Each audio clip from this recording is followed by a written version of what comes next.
যাও যাও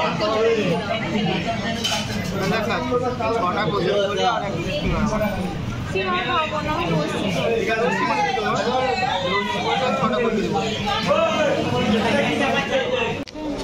না তো দেখা যাবে না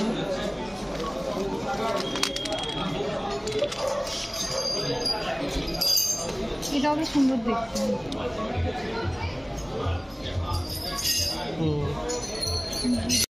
হ্যালো এভরিওয়ান, কেমন আছো তোমরা সবাই? আশা করছি সবাই খুব ভালো আছো আর আমিও ভীষণ ভালো আছি। তো দেখো আজকে চলে এসেছি তোমাদের সাথে আরও নতুন একটা ব্লগ শেয়ার করতে। আর আজকে হচ্ছে রবিবার আর এখন বাজে হচ্ছে বিকেল 3:45। এখন থেকে আজকে ব্লগটা স্টার্ট করলাম। তো যাই হোক, দেখো সকালবেলা আর শুরু করতে পারিনি ব্লগটা, কারণ কি নানান রকম কাজে ব্যস্ত ছিলাম। সকালবেলা যেরকম রবিবার দিন হয় ছুটির দিন, বাড়িতে নানা রকম টুকটাক এক্সট্রা কাজও থাকে, তো সব কিছু মিলিয়ে আর স্টার্ট করা হয়নি। তো নর্মালভাবেই কেটেছে, যেরকম তো জানো তোমরা, আমার রুটিন তো জানোই সবাই। তো এখন খাওয়া দাওয়া করে ওপরে এসে গেছি, আর তোমাদের দাদাভাই হচ্ছে কি এখন একটু রেস্ট নিচ্ছে। আর এখন হচ্ছে আমরা এক্ষুনি বেরোবো। তো কোথায় বেরোবো তোমরা নিশ্চয়ই অনেকেই গেস করতে পারছো কোথায় বেরোবো, কারণ কি আমাদের শনিবার গতকালকেই যাওয়ার কথা ছিল। তো আমরা যেতে পারিনি ওয়েদারের জন্য, ওয়েদারটা ভীষণই খারাপ হয়ে গিয়েছিলো, এই জন্য যাওয়া হয়নি। আর অনেক দিনকারই ইচ্ছাটা ছিল যাওয়ার, তো সেটা তো যাওয়া হয়নি যেহেতু। তো আজকে যখন দেখছি ওয়েদারটাও ভালো আছে আর কোনো সমস্যাও নেই, তো সেজন্য আজকেই আমরা বেরোচ্ছি, আজকেই যাচ্ছি। আর আমাদের এখান থেকে দক্ষিণেশ্বরের মন্দিরের ডিস্টেন্স খুবই কম, ভীষণই কম, বাইকে করে বেশিক্ষণ লাগেই না। আর এত কাছে যাব বাইকেই যাওয়া হবে। আর তো এখনই হঠাৎ তোমাদের দাদাভাই ওপরে এলো, কথা হলো, কথা বলছিলাম আর কি, বলতে বলছে যে আজকেই তাহলে চলো, আজকেই বেরিয়ে যাই। আসলে রবিবার সকালবেলা আজকে সকালবেলা যে যাব সেই প্ল্যানটা করতে পারিনি আগে থেকে, কারণ কালকে ওয়েদার ভালো ছিল না একদম, তোমরা জানো সবাই। তো এই জন্য প্ল্যানটা হয়নি। তো এখন দেখছি আকাশের ওয়েদার ভালো আছে, বললাম চলো তাহলে আজকে এখনই তাহলে বেরিয়ে যাই। তো হঠাৎ প্ল্যান হয়ে গেছে, এখনই যাব, এক্ষুনি বেরোবো। আর তো ভাবলাম ব্লগটা স্টার্ট করে তোমাদেরকে একটু বলে রাখি, আর হচ্ছে কি বেরোবো। আর সমস্ত কিছু যা কিছু পুজোর জোগাড় যা কিছু থাকে সবই মোটামুটি, যেমন শাড়ি, আলতা, সিঁদুর সব কিছু বাড়িতেই কেনা আছে আমার। শুধু ওখানে গিয়ে পুজোটা কিনবো, তারপর পুজো দেবো। আর সন্ধেবেলা বলতে অনেক সময় অনেকেই বলে কি যে সন্ধ্যের দিকটা হয়তো একটু ভিড় কম হতে পারে, তবে আমার মনে হয় না ভিড় কম হবে বলে। তার কারণ হচ্ছে যেহেতু এটা হচ্ছে কি পৌষ মাস পড়ে গেছে। আর একটা আমি কথা শুনেছিলাম যে পৌষ মাসে নাকি অনেকেই আছে কি মূলো দিয়ে পুজো দেয় মা ভবতারিণীর কাছে। তো যদি সেই রকম কিছু শুরু হয়ে গিয়ে থাকে, প্রচুর কিন্তু ভিড় হবে। তো আমি বলতে পারছি না কীরকম কি কতটা কি ভিড় থাকবে, কি হবে না হবে। তো আগে যাই, তো আমাকে তো যেতেই হবে, মা টানিয়েছে আজই আমাকে যেতে হবে। আর আমি অনেক দিন থেকেই পুজো দিতে যাব, এটা তো তোমরা জানোই যে কালকেই চলে যেতাম, কালকে ওয়েদারের জন্য যাওয়া হয়নি, তো আজকে আমাকে যেতেই হবে। তো যাই হোক চলো, এখন থেকে ব্লগটা স্টার্ট করে রাখলাম। রাস্তায় তো আমি ভিডিও করতে পারবো না, কারণ কি আমি শাড়ি পরে যাব, বাইকে করে ভিডিও করতে পারবো না। ওখানে গিয়ে কতটা কি করতে পারি, তো চলো তোমরা ভিডিওটা দেখতে থাকো, ঠিক আছে? এই যে দেখো, যেহেতু পুজো দিতে যাব সেই জন্য কি একটু আলতা পরে নিচ্ছি। আমি সারা বছর এমনিতে আলতা পরে থাকি না, যখন পূজা হয় বাড়িতে, যে কোনো পুজো পাঠ অকেশান সেই সময়গুলো একটু আলতা পরি। আসলে একটু পা ফাটার সমস্যা থাকে, এই জন্য আর কি আলতা পরতে চাই না। আর আমি সব আলতাও পরি না, এটা কেয়ার সেটের আলতাটাই ইউজ করি। আর দেখো কি সুন্দর ব্রাশ দেওয়াই ছিল ওখান থেকে, অন্য কিছুতে আর লাগে না এই জন্য। আর আমি হাতে যাতে লেগে না যায় তার জন্য এরকম একটা পলিপেপার ইউজ করি। ওই পলিপেপারটা হাতের মধ্যে পরে নিয়ে তারপর আলতা পরি, এতে করে কি হয় হাতে আর আলতা লেগে যায় না। আর আমাদের বাড়িতে দেখেছি মায়েরা পরতো কি একটা বাটিতে ঢেলে আর ব্রাশ দিয়ে পরতো। আর এটাই তো দেখলে ঢালার কোনো ঝামেলাই নেই, এর মধ্যে ব্রাশ দেওয়াই ছিল। আমি এখন পুরো রেডি হয়ে গেছি, অনেকটা দেরি হয়ে গেছে, বাজে হচ্ছে 4:45। আর শাড়িটা একটা ছিল বাড়িতে, কিন্তু সেটা ঠিক দেওয়ার জন্য বলছে ঠিক পছন্দ হচ্ছে না, এই জন্য দিচ্ছি না। আর আলতা সিঁদুরটা নিয়ে নিচ্ছি। আর শাড়িটা চলো দোকান থেকে এখন কিনে নেবো, অনেকটা দেরি হয়ে গেছে, তাও কিছু করার নেই। এই যে দেখো আমি একদম রেডি হয়ে নিয়েছি, আর এখন সোয়েটার পরে নিয়েছি একবারে, কারণ কি বাইকে করে যাব তো প্রচণ্ড হাওয়া ঠান্ডা দেবে, ঠান্ডা হাওয়া দেবে আর কি। এমনি আমার ঠান্ডা লেগে আছে অলরেডি, শরীরটা খারাপই, আর এই জন্য রিস্ক নিলাম না, একবারে সোয়েটার পরে নিয়ে বেরোচ্ছি। আর অনেকটা দেরিও হয়ে গেছে, কারণ কি বেজে গিয়েছিল তখন প্রায় 5টা বেজে গেছে। এরপর হচ্ছে কি আবার শাড়ি কিনতে হবে, সেটার জন্য সময় লাগবে। আসলে শাড়িটা কি বলো তো কেনাই ছিল, সব কিছু ঠিকঠাক ছিল। তো যখন বেরোচ্ছি তখন দেখালাম তোমাদের দাদাভাইকে, তো ওর শাড়িটা তখন আর পছন্দ হলো না, বলছে কি বড্ড কালারটা ডিপ লাগছে, এতটা ডিপ কালারের শাড়ি ঠিক ভালো লাগছে না, দিতে মন চাইছে না, একটু হালকার উপর হলে ভালো হতো। বলে এবার সেই জন্য তো নেওয়া আর ওটা হলো না। আবার দেখো দোকানে এসেছি এখন। আর মানে বললাম কি যে এরকম ঠাকুরের পুজো দেওয়া হবে, তার জন্য কোন শাড়িটা কি ভালো লাগবে একটু দেখে দিতে। তো এই যে এই শাড়িটা দেখো দিচ্ছে, বলছে মা কালীর পুজো যেহেতু দেবে তো লাল সাদা শাড়িটাই দাও, বেশি ভালো লাগবে। বললাম ঠিক আছে, তোমরা মানে বেশি জানো যে কোনটা কীরকম কী পারপাসে সবাই নেয় বা ভালো লাগবে কোনটা। তো এই জন্য এই যে দাদা যেটা বললো সেই হিসেবেই নিলাম। তো এই যে দেখো লাল সাদা এই শাড়িটা নিয়েছি, খুব পছন্দ হয়েছে। এই শাড়িটা তোমাদের দাদাভাইয়ের পছন্দ হয়েছে, তো বেশ সুন্দর দেখতে শাড়িটা। আর এই যে এটাই ফাইনাল করছিলাম, কারণ কি তারপর ভাবছিলাম যে একটু তাঁতের হলে ভালো হতো, কিন্তু তাঁতের শাড়িটা না একটু কীরকম লাগছিল, মানে একটু বয়স্ক বয়স্ক টাইপের লাগছে শাড়িটা, মানে একটা বেশ পুজো দেবো একটা বেশ খুব একটা পছন্দ হচ্ছিল না। তো এই জন্য তাঁতেরটা নিলাম না, এইটাই নিলাম। এটা কিসের শাড়ি বলো, এটা ঢাকাই টাইপের কিছু একটা শাড়ি হবে। তো সলভ থেকেই শাড়িটা নিয়ে নিলাম। তারপর দেখো এখন আমরা এসে গেছি দক্ষিণেশ্বর মন্দিরে। আমি অনেক দিন পর এলাম, আর প্রথম এলাম এই বাইকে করে। আসলে বাইকে করে এসে দেখলাম বেশ ভালো সুবিধা, একদম মন্দিরের মধ্যেই ঢুকে গেলাম। আর এখানেই দেখো পার্কিং জোন ছিল, এখানেই সবাই বাইক মানে 4 হুইলার যে যা গাড়ি নিয়ে এসেছে সব এখানেই রাখছিল। এখানে হচ্ছে কিছু একটা মানে খুব অল্প পরিমাণ টাকা লাগে, সেই টাকা দিয়ে এখানে রাখতে হয় আর কি গাড়ি। তো আমাদেরকে বলে দিল 7:30 লাস্ট টাইম, 7:30টার মধ্যে গাড়ি নিয়ে নিতে। তো আমরা ওখানে 5:30 পৌনে 6টার মধ্যে ওখানে আমরা মানে পৌঁছে গিয়েছিলাম, পৌনে 6টার মধ্যে। তো দেখো তো সন্ধে তো হয়েই গেছে, দেখতেই পাচ্ছ চারিদিকে একদম অন্ধকার হয়ে গেছে। আর সত্যি বলতে কি ভিড়টা খুব একটা ছিল না, ফাঁকা ফাঁকাই ছিল, খুব ভিড় লাগছিল না দেখতে। যেরকমটা ভেবেছিলাম প্রচুর ভিড় হবে, তো সেরকমটা কিন্তু দেখলাম না। আর এই যে দেখো এখন হচ্ছে কি আমরা যাচ্ছি আমাদের জুতো আর ফোনটা জমা রাখার জন্য, কারণ কি মন্দিরের ভিতরে ফোন বা ব্যাগ হেলমেট কোনো কিছুটাই নিয়ে কিন্তু অ্যালাউ না। আর আমরা হেলমেট গাড়িতেই রেখে গিয়েছিলাম, কারণ কি কোথায় রাখবো না রাখবো, তো গাড়িতে সবাইকে দেখছিলাম হেলমেট গাড়িতেই রেখে যাচ্ছিলো, এই জন্য হেলমেটটা নিয়ে যাওয়া হয়নি। আর শুধু ফোনটা আর আমার কাছে একটা ব্যাগ ছিল, সেই ব্যাগটা আমরা কাউন্টারে জমা করলাম। আর ওখানের মধ্যে কিছু মানে টাকা ছিল, মানে বড় বড় ব্যাগ হলে বড় কিছু লাগেজ হলে তার জন্য কিছু টাকা নেয়। আর আমাদের যেহেতু একদম ছোট ব্যাগ ছিল সেজন্য ব্যাগের আলাদা টাকা নেয়নি, শুধু দুটো ফোনের জন্য 3 টাকা করে 6 টাকা নিয়েছিল। আর এই যে দেখো এই সামনেই হচ্ছে মন্দিরটা, বাঁদিকে মন্দিরটা, আর ঠিক তার সামনের বাঁদিকটাতেই হচ্ছে কি কাউন্টারটা আছে। 1 2 3 4 করে কাউন্টার লেখা আছে, তোমরা গেলেই এখানে দেখতে পাবে।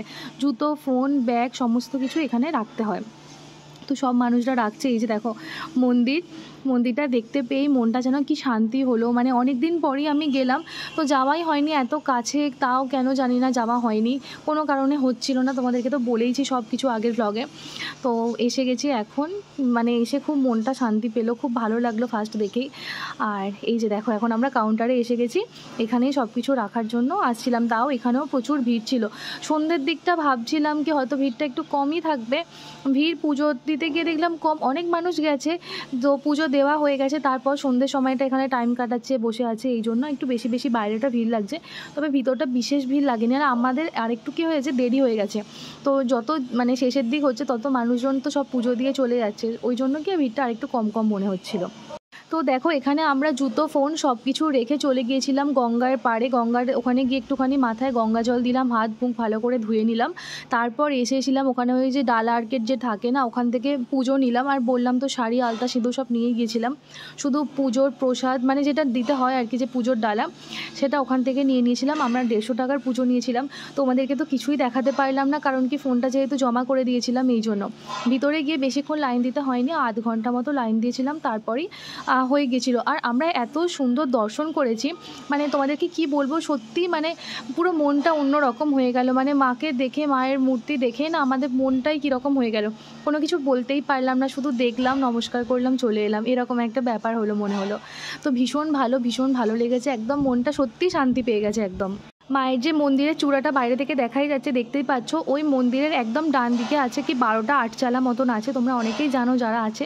তো 12টা আটচালা আছে, ওটার ওই 12টা আটচালার মধ্যে 12টা শিবলিঙ্গ আছে, ওইগুলো দর্শন করলাম, ওইগুলো দেখলাম, নমস্কার করলাম, একটু বেশ বসলাম, ওখানটা একটু সিঁড়ি ছিল, ওখানে একটু বসেছিলাম কিছুক্ষণ তোমাদের দাদাভাই আর আমি। তারপর হচ্ছে কি আর একটা যেখানে মানে হয়তো ওই কিছু বলি দেওয়া হয় বা কিছু এরকম হবে হয়তো, ওখানটাতে দেখলাম সিঁদুর দিলাম, ওখানে গেলাম, পড়লাম, ওখান থেকে সিঁদুর নিয়ে একটু পড়েছিলাম। তো এই সমস্ত কিছু করে টোরে ভীষণ ভালো লাগছিলো। একটুখানি মন্দিরের মধ্যেও বসলাম, বসলে কি মন্দিরের মধ্যে কি হয়, একটুখানি বসলে না মনটা খুব ফ্রেশ লাগে, খুব মনে হয় কি মনের যে ভারটা ছিল সেই ভারটা যেন কোথায় চলে গেল, হারিয়ে গেল, আমি একদম ফ্রেশ হয়ে গেলাম। মানে ভীষণ ভালো লাগছে, বিশ্বাস করো আমার এত ভালো লাগছে, মানে সত্যিই ভীষণ ভালো লেগেছে। তো মাঝে মধ্যে সত্যি এই জন্যই মনে হয় যে মানে মন্দিরে যাওয়া ভালো, বা পুজো টুজো একটু দিলে আর করলে কি মনটা সত্যিই ভালো হয়ে যায়। আর দেখো আমাদের পুজোর ডালার মধ্যে দিয়েছিল চেরি, কিছু ফুল দিয়েছিল, আর হচ্ছে পুজোর প্রসাদটা দিয়েছিল, একটা আলতা সিঁদুর দিয়েছিল। আর আমি আর একটা আলতা সিঁদুর নিয়েই গিয়েছিলাম, তো এইগুলো দেওয়া ছিল। আর তারপর শাড়ি দিলাম যেটা নিয়েছিলাম, এগুলো দিলাম। আর হচ্ছে কি তারপর বললো কি পৌষ মাস যেহেতু পড়ে গেছে তো মূলো দিয়ে পুজো দেওয়ার জন্য ওনারাই বললেন। তো আমি বললাম কি পুজো দিলে তো মূলো দিয়ে পুজো দিলে আমি তো আর মূলো খেতে পারবো না এই পৌষ মাসটায়। তো তখন বললো অনেকেই খায় অনেকেই খায় না। তারপর ভেবে দেখলাম যে আমাদের বাড়িতে এমনিতেই মূলোটা খুব কমই রান্না হয়, ম্যাক্সিমাম বলতে পারো হয়ই না। তো এই জন্য কি আরও মানে ইচ্ছা করলো যে খাই না তো এমনিতেই, তাহলে কি হয় মা ভবতারিণীর কাছে এক পৌষ মাসে এসেছি, মূলো দিয়ে পুজোটা দিয়েই যাই। তো সেই জন্য মূলো দিয়ে কিন্তু পুজোটা দেওয়া হয়েছিল আমাদের। আর তারপর দেখো ওখান থেকেই সব পুজো টুজো দিয়ে সব বেরিয়ে টেরিয়ে মন্দির থেকে বেরিয়ে এসেছিলাম, সময় হয়ে যাচ্ছিলো, গাড়ি তো রাখা ছিল গাড়িটা নেওয়ার জন্য। তো এই জন্য কি বেরিয়ে এসেছিলাম, বাইরেটা এসে একটুখানি ভিডিও করছিলাম, মানে ঘুরছিলাম এ করছিলাম। তারপর নয় ছবি টবি তোলা হচ্ছিলো, নানা রকম করে একটু সময় কাটাচ্ছিলাম, আর কিছুই না। তো তোমাদের দাদাভাই বলছিল যে ওরা যখন ছোট ছিল তখন মাঝে মধ্যেই আসতো, মা বাপি লিজাকে নিয়ে সবাই মিলে আসতো। আর আমি হচ্ছে কি আমার বাড়ি থেকে অনেকটাই দূর বলতে পারো, সবসময় ইচ্ছা করলেই আসা যেত না, এই জন্য আমরা সবসময় আসতে পারতাম না। বছর মানে প্রতি বছরও যে আসতাম সেরকমও না, অনেক দিন ছাড়া ছাড়াই আসতাম। তো যাই হোক এলাম, প্রথম বাড়ি এলাম বিয়ের পর এই প্রথম। তো বেশ ভালো লাগলো, তবে সন্ধ্যের দিকে এলাম, সবাই মিলে আসতে পারলে ভালো হতো, কিন্তু যেহেতু এটা আমাদের পুরো কিভাবে আমরা এসেছি হঠাৎ প্ল্যানে, সেটা তোমাদের থেকে ভালো আর কেউ জানে না। তো এটাই হয়ে গেছে, ঠিক আছে সামনাসামনি তো পরে আবার যাওয়া হবে সবাই মিলে এক সময়। আর এই যে দেখো মানে একটু ঠান্ডা ঠান্ডা লাগছিলো বলে সোয়েটারটা পরে নিলাম। আর এইখানে এসেছিলাম, এখানে টুকটাক সব জিনিসপত্র পাওয়া যাচ্ছিলো মানে কেনার জন্য। তো ভাবলাম যে এসেছি কিছু না কিনলে ঠিক মনটা কীরকম কীরকম লাগছে। তো এখন দেখছিলাম কি লিজার জন্য কি নেওয়া যায়। তো সব কিছু এখানে ঠাকুরদের মূর্তি বা শোপিস এইসব ছাড়া তো কিছুই পাওয়া যায় না। তো এই জন্য ভাবছিলাম কি একটা রাধা কৃষ্ণর মূর্তি বা কিছু নিই। তো ভাবলাম রাধা কৃষ্ণ নেব না, রাধা শুধু কৃষ্ণের একটা মূর্তি নিই।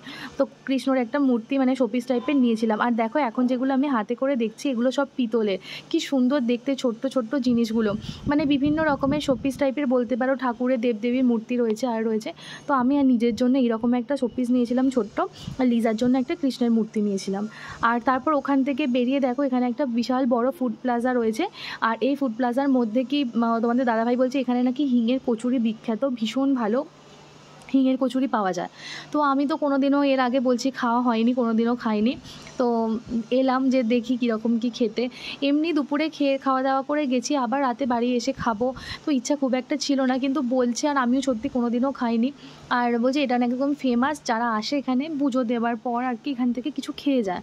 আর তোমাদেরকেও বলবো তোমরা যদি সকালে আসো কোনো সময়, সকালেও এখানে খাবার অ্যাভেলেবেল পাবে, আর সন্ধেবেলা তো পাবেই, সব সময় কিন্তু খাবার এখানে অ্যাভেলেবেল পাবে। এমন না যে যদি দূর থেকে আসো যে খাবার ক্যারি করতে হবে এরকম, সেটা কিন্তু নয়, এখান থেকে কিন্তু তোমরা খাবার পেয়ে যাবে। আর আমরা দেখো এখানে খাবার অর্ডার করছিলাম দুজনের জন্য, হিঙের কচুরি অর্ডার করা হয়েছে। এখানে 1 প্লেট হিঙের কচুরির দাম হচ্ছে 4টে কচুরি দেয়, আর একটু ছোলার ডাল দেয় 50 টাকা। আর এক্সট্রা নিলে মানে 12 টাকা 12.5 টাকা করে, মানে 25 টাকা হয়, দুটো এক্সট্রা নিতে হবে। তো আমাদের ওই জন্য একটা ফুল প্লেট নেওয়া হয়েছিল 4টে, আর দুটো এক্সট্রা নেওয়া হয়েছিল, মানে টোটাল হচ্ছে কি 75 টাকার আমাদের নেওয়া হয়েছিল 6টা কচুরি। এবার তার মধ্যে আমার একটু ইচ্ছা করছিল একটুখানি লস্যি খাবো। তো তোমাদের দাদাভাই বলছে এমনি ঠান্ডা লেগে আছে, না খাওয়াই ভালো।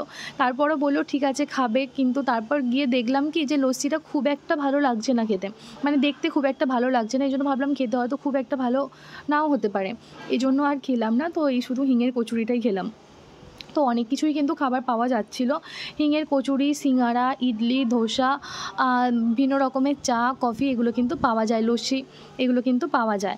আর খুব ভালো এখানে, বেশ পরিষ্কার পরিচ্ছন্ন সব কিছু। আর দামটাও সত্যি শুনে মানে দেখে মনে হলো, খেলামও তো, কোয়ালিটি বলো এ বলো সব কিছু দেখে কিন্তু খুব কমই মনে হলো, বিশেষ কিন্তু মনে হলো না। তো তোমরা এখানে কিন্তু খেতে পারো চাইলে, আমাদের তো ভীষণ ভালো লেগেছে। আর দেখো তারপর আমি যখন এটা দেখলাম ওখানে দই বড়া ছিল, তো দই বড়াটা খাবার জন্য বললাম, তো ওখানে কাউন্টারে গিয়ে বললো কি দই বড়া শেষ হয়ে গেছে, এই জন্য আর পেলাম না, কি আর করব।